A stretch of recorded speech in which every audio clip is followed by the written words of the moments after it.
E é exatamente sobre esse tema que eu volto a conversar com o professor Leonardo Trevisan, de Relações Internacionais da ESPM. Professor, um ataque dentro da Venezuela, um ataque americano dentro de território venezuelano, violaria as regras do direito internacional?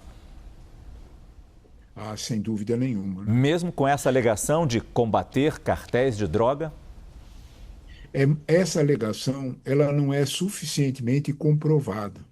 Nós podemos fazer uma série de ilações, né, de que certas parcelas ou certas figuras do governo venezuelano têm contas a ajustar com a justiça por certa proteção a grupos de narcotraficantes. São ilações, Márcio. Não há uma confirmação, não há uma prova inquestionável sobre isso. Então, de algum modo, seria muito difícil você caminhar numa estrada de legalidade num ataque com esta desculpa. Ele não, de alguma forma, a América Latina tem procurado o mais possível, e aí eu posso falar em América Latina do México para baixo, manter uma posição de nenhuma influência, nenhum ataque, de nenhuma violência, de nenhuma intromissão tão danosa quanto seria uma introdução militar, né? Isso passou já nos anos 90 com o Panamá, isso já aconteceu em situações muito específicas, com o governo Reagan, muito específicas. A América Latina tem, inclusive na Organização dos Estados Americanos, uma série de posições de acautelar isso. Eu tenho certeza, né, que isso provocaria uma reação em cadeia na América Latina inteira. Né? E não seria uma atitude confortável para o governo americano. A pergunta que nós temos que fazer é: por que disso agora? Né? Talvez a gente teria que, de algum modo, investigar melhor as fatias de poder de Marco Rubio e, principalmente, o discurso para uma posição mais radicalizada dentro dos Estados Unidos, que estão, de certo modo, perdendo espaço, né, dentro do Salão Oval.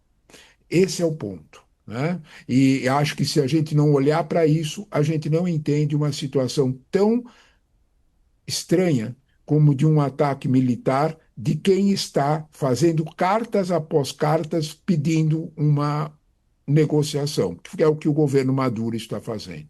É que dois pontos a chamar a atenção também, né, professor? O primeiro, a gente está vendo as imagens dos ataques aos barcos venezuelanos que supostamente nenhuma prova foi mostrada, exibida, de que eles carregavam drogas. E a gente não está vendo reação da América Latina. A gente não está vendo uma reação indignada com esses ataques, já que não apresentam provas. Daí eu pergunto se realmente aconteceu um ataque em território venezuelano. O senhor chegou a falar da resposta venezuelana, o que poderia acontecer. Pergunto como seria essa resposta, que peso teria essa resposta a uma iniciativa militar americana assim, professor? Olha, primeiro de tudo, né, não seria nem uma guerra do lobo com o cordeiro, seria uma guerra do elefante com a formiga. Né? É inacreditável. Quando isso começou, eu fui fazer uma pequena investigação sobre o tamanho da Marinha venezuelana. Né? A Marinha venezuelana tem 2 fragatas, Márcio, nada mais. Né? E comprou barcos patrulhas da China dos anos 90, nada mais. Né? Você está se referindo à Marinha Americana, né?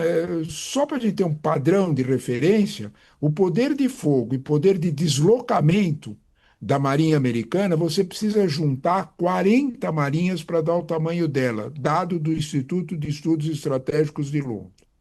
Referência 2023. Então, 2024 ainda não está pronto isso. Deve ter aumentado. Então, quando nós olhamos para isso, há um brutal desequilíbrio. Né?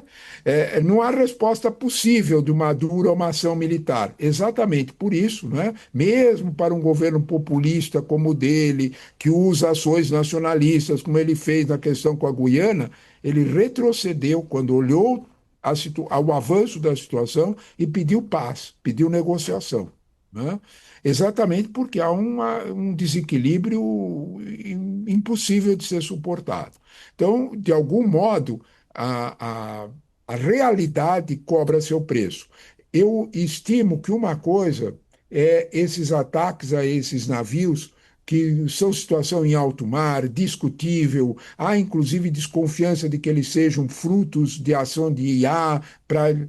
Tudo bem. Outra coisa muito concreta seria descer tropas de marines americanos em território venezuelano.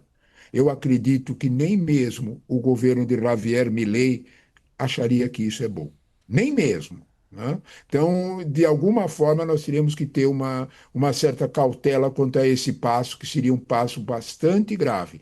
Não acredito, é como disse a matéria de vocês, Uhum. não acredito Sim. que o presidente Trump já tenha dado o aval.